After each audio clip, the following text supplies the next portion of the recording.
Kembali bersama kami, pemirsa. Keluarga diplomat muda Kemlu Arya Daru Pangayunan telah mengirim surat resmi permohonan untuk melanjutkan penyelidikan kematian Arya Daru. Melalui penasihat hukumnya, keluarga Arya Daru Pangayunan mulai bergerak menindaklanjuti pernyataan pers pekan lalu.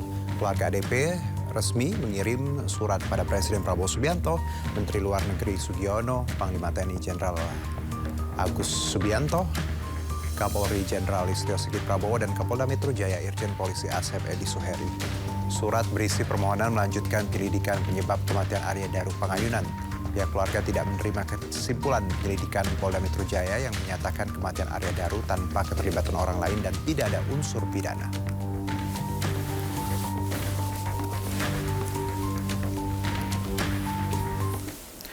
Kapolri Jenderal Polisi Listio Sigit Prabowo memastikan Polri terbuka dengan masukan apapun terkait kematian Arya Daru Pangayunan.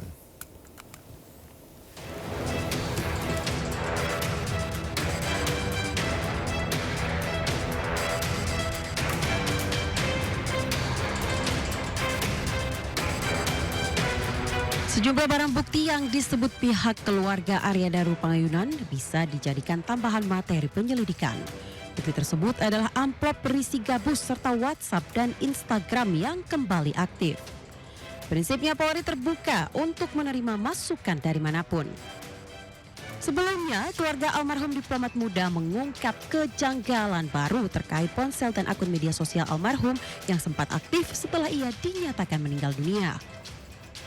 Menurut pihak keluarga, ponsel Arya sempat menunjukkan tanda aktif sehari setelah ia ditemukan tewas. Pernyataan ini muncul karena pada malam 7 Juli 2025, Pita, istri Arya, mengirim pesan WhatsApp tapi cuma centang 1, dan esok paginya sekitar pukul 10, pesan tersebut berubah menjadi centang 2 yang menunjukkan jika ponsel tersebut aktif. Instagram dari almarhum saat ini on, padahal dikatakan HP-nya hilang. Dan salah satu fakta lainnya adalah istri atau keluarga dari almarhum itu mencoba lagi mengirimkan pesan singkat lewat WhatsApp, dan itu centang 2. Berarti kan on kalau centang 2. Nah, ini menjadi misteri juga. Dikatakan HP-nya hilang. Tapi kok bisa ada on di Instagram dan centang 2? Nah, inilah hal-hal ini salah satu beberapa hal yang perlu kita dalami bersama dengan penyelidik.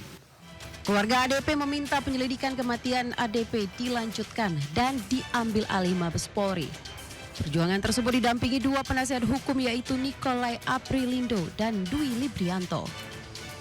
Permintaan penyelidikan ulang tersebut karena keluarga menemukan berbagai kejanggalan dalam kematian ADP. Selain itu, akan ada petunjuk-petunjuk baru yang nantinya akan disampaikan ke penyidik Polda Metro Jaya guna melanjutkan penyelidikan. Tim Liputan iNews melaporkan. Sementara itu, pemirsa, penasihat hukum keluarga Arya Daru Nikolai Aprilindo mengungkap ada sejumlah bukti yang tercecer terkait kematian Arya Daru. Ia meminta pihak berwajib untuk mengusutnya secara tuntas, jangan sampai ada yang terlewat. Dan berikut cuplikan perbincangan jurnalis senior Sindonews Pung Purwanto dan Lukman Hanafi dengan penasihat hukum keluarga Arya Daru Nikolai Aprilindo. Kami mengemukakan bahwa kami akan berusaha untuk bisa bersama-sama dengan pihak berwajib, dalam hal ini penyelidik dari Polda Metro Jaya, untuk bisa mengungkap peristiwa ini secara terang benderang, secara tuntas, dengan berdasarkan fakta-fakta, bukti-bukti yang ada dan mungkin yang tercecer. Saya menganggap bahwa ada bukti-bukti yang tercecer sebelum penyelidikan secara tuntas, secara komprehensif, tapi sudah keburu. Entah mereka mengejar target atau mengejar waktu, mereka keburu merilis bahwa itu kematian tidak ada pihak lain dan tidak ada unsur pidana. Oleh karena itu, setelah kami ditunjuk, kami melakukan persiapan-persiapan, kami konsolidasi dengan pihak keluarga inti dan pihak keluarga besar. Maka kami sudah menyiapkan langkah-langkah. Langkah-langkah yang kami siapkan adalah kami menyurati Polda, Kapolda, kami menyurati Panglima TNI, karena ini sesuai permintaan ayahanda, di mana TNI dilibatkan. Kemudian kami menyurati Kemenlu, kami menyurati LPSK, supaya kita sama-sama bergandengan tangan mengungkap peristiwa ini. Kenapa pihak-pihak itu kami libatkan? Karena ini menyangkut diplomat. Rakyat biasa saja, institusi-institusi tersebut, mereka bergerak. Apalagi seorang diplomat. Aparat negara ya? Aparat negara, ini masalahnya. Yang berada di Kementerian Luar Negeri, yang menjadi kementerian yang menjadi kunci bagi Republik ini. Nah, inilah hal-hal yang sedang kami persiapkan, dan juga kami berharap nanti dengan surat-surat tersebut kami mendapatkan respon yang positif, dan institusi-institusi tersebut membuka diri, kita bertukar data, sharing informasi, dan pada akhirnya kami minta agar penyelidikan dilakukan ulang terhadap peristiwa ini. Kemudian dilakukan kembali ekshumasi dan rekonstruksi pada peristiwa ini, supaya ada kejelasan dan semua pihak yang ada di dalam komunikasi antara istri dan suami yang almarhum ini, dalam chattingnya itu ada nama-nama tertentu, ada pihak-pihak diperiksa secara mendalam. Jadi tidak boleh ada yang terlewatkan, termasuk supir taksi, termasuk security GI,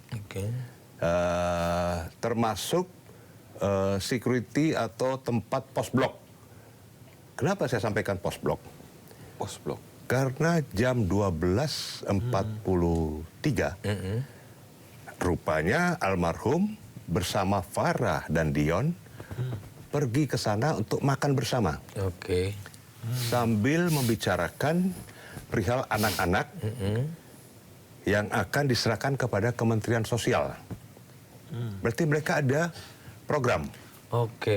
Itu anak-anak dari mana? Nah itu, anak-anak. Jadi saya mendapat chattingan utuh dari keluarga, chattingan tentang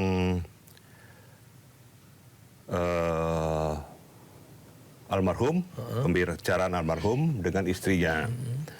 Di situ dalam chattingan itu jelas disampaikan bahwa ini pada tanggal 7 ya, tanggal 7 Juli. 7 siang berarti ya? 7 siang, 12.43.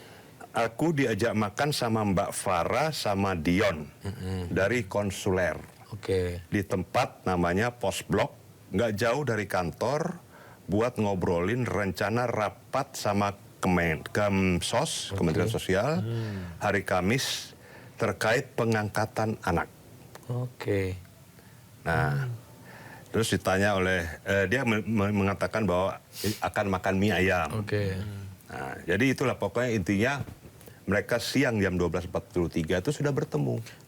Tapi ini berarti yang ngajak si Farah sama Dion ya? Iya, si Farah sama Dion. Karena aku diajak makan. Itu Farah sama Dion kan. Nah kemudian